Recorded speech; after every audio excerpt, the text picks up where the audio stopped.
Hello mga kumawe! Update data for today's video. By the way, turning Sunday nga video. Kung dili tungod aning vlog, diligin mo kabalo nga, kabalo di ako manglaba. By the way, highway, buutan po di ako panalagsa. Kung dili everyday, once a week ra gyud na siya. Naday uban ang utana ba?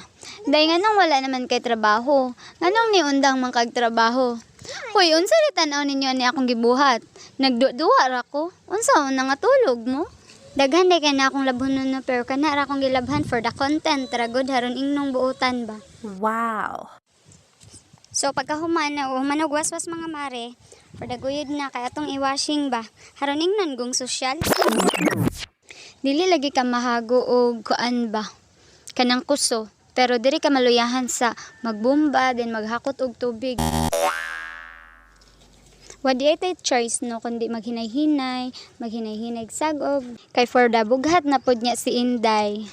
Para pa day makabulo mo no nga nganong ni undang ko sa akong last company nga gitrabahuan is tungod ra gid sa limon. Ni trigger tanan ako ang sakit ni ingon ang katong manambalay na nanda daw na ako tanan package na.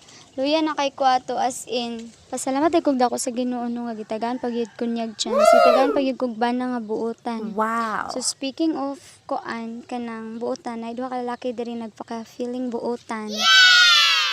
So maro to mga mare, especially sa mga CS ma'am out there, parehan na ako. Mag-amping gyud ta kanunay. Bye-bye. Thank you for watching.